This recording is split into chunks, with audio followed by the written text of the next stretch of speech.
কারেন্টটা এমন জ্বালাচ্ছিল আর ঠিক ভিডিওটা শুরু করলো এমন সময় লাইটটা জ্বলে উঠলো। থ্যাংক ইউ কারেন্ট আর অডিয়েন্স।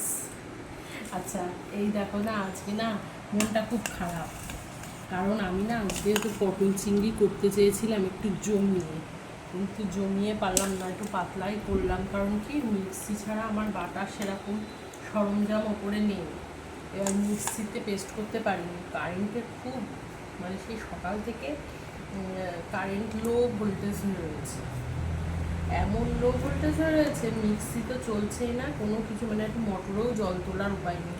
তাও যা জল ছিল তাতে মোটামুটি সব সেরেছি। ও তোমাকে দেওয়া হবে,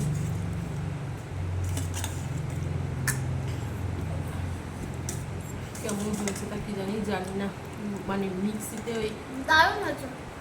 তাই উমা কী করে ভালো হলো। আমি তো ওই যা হাতে মশলা করি সেই মশলা আর গরম মশলা আদা দিয়ে ভেবেছিলাম বেশ তুমি ভাবতে পারছো না এত সুন্দর হয়েছে। একটু সোনুকে দেখাও তাহলে। সোনু ও ওয়াও, সত্যি খুব সুন্দর হয়েছে। কি দারুণ একটা গন্ধ হচ্ছে না শুনো? হ্যাঁ সত্যি ভালো আছে। ঝাল ঠিকঠাক। শুন তো পুরো ভাত পুরো মেখে নিয়েছে। তোমার সুমি কিন্তু ফার্স্ট টাইম বললো খুব সুন্দর হয়েছে, আমি তো একটু মুখে দিইনি। আমি ফার্স্ট টাইম বললাম, হ্যাঁ মানে কোনোদিন আর বলিনি। না না সেটা না, মানে এই রান্নাটা খেয়ে ফার্স্ট বললি। আমি তো ভাবছি কি একটু আদা বাটা, একটু জিরে বাটা, ধনে বাটা এগুলো দিয়ে বেশ মাখিয়ে জমিয়ে আর কি কষিয়ে। আরে অত কিছু লাগে না, তোমার সিক্রেট মশলা দেওয়া রয়েছে না। হ্যাঁ এর মধ্যে ওই আদাটা পেস্ট করে ঘোরাতে পারিনি বলে আদাটা সেরকম দিতে পারিনি, শুধু ওই মশলাটা দিয়েছি, একটু গরম মশলা দিয়েছি, আর তো চিংড়ি মাছ আছে।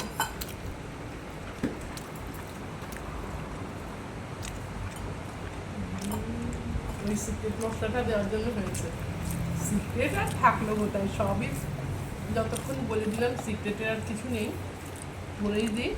ওই গরম মশলা, এতটা মতো গরম মশলা, এতটা একটু বেশি মতো ধনে, আর পরিমাণ মতো জিরে দিয়ে গরম মশলা মানে একটু শুকনো খোলায় ভেজে পেস্ট করে কুটো করে করে রেখে না আর একটু নিলাম। আমার এত ভালো লাগছে, পাতলা হয়েছে, মানে জাস্ট পাতলাই ঝোল মতো বলতে পারো, তাতেই এত সুন্দর। অ্যাকচুয়ালি এটা মনে হয় শুধুমাত্র চিংড়ি মাছের জন্যই হয়েছে। আর একটু হবে, আমার তো একটু ঝোল লাগতো। অবশ্যই হবে। আলু আমাকে আলু দাও, আমাকে এক পিস আলু দাও, ঝোল দাও, আমাকে আলু দাও। ব্যাস। তোমাকে আলু দেবো, চিংড়ি মাছ সেটা একটু তো ঝোল দাও। দেবাই, তোমাকে আমার একটু কাছে দেবো? একটা পড়েনি বেশি। ব্যাস। ঠিক আছে? কি দেবো? প্রন দেবো? আলু আর প্রন। আলু আর লাগবে না, অনেক বড় আলুটা খেয়ে নাও আগে। এত সুন্দর হবে সত্যি ভাবতে পারিনি, আমি সত্যি বলছি, আমি জাস্ট কোনো রকমের হ্যাঁ আমরাও তো বলছি। হ্যাঁ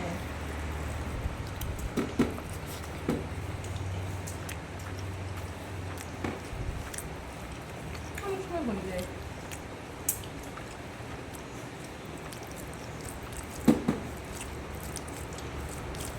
এত সুন্দর হয়েছে, এই দিয়ে খাওয়া হয়ে গেল পুরো, আর কিচ্ছু লাগলো না।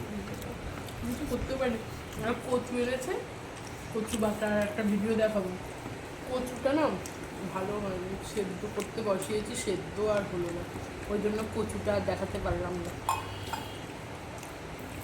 আর যেহেতু সিম্পলি পটল চিংড়ি করবো আর কচু বাটা করবো, সব কচুটা ভালো হয়নি।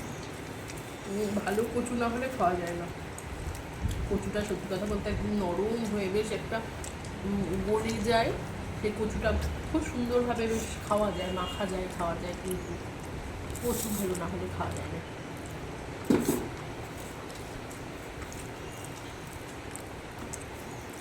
চলো বন্ধুরা, সবাই পাশে থেকো। ইউটিউবে কিন্তু আমাকে অনেকে কত ভালো ভালো কমেন্ট করছো, আমি তো মানে ভীষণ খুশি হচ্ছি যে তোমরা আমাকে এত ভালোবাসো। অনেকেই বলছো গরমকালে সিম্পল খাবারই ভালো লাগে, কেউ কেউ বলছো যে এরকমভাবে খাবার ঘরোয়াভাবে খাওয়ার ভিডিও দেখতে খুব ভালো লাগে।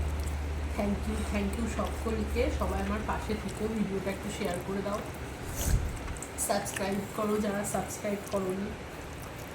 আনিশা ঠিক আছে, কোপাস ব্লগোফোনিয়াতে গিয়ে ভিডিওগুলো সার্চ করো, দেখো শর্টসগুলো দেখো, তোমাদের জন্যই ভিডিও করি, তোমাদের ভালো লাগলে এটাই আমার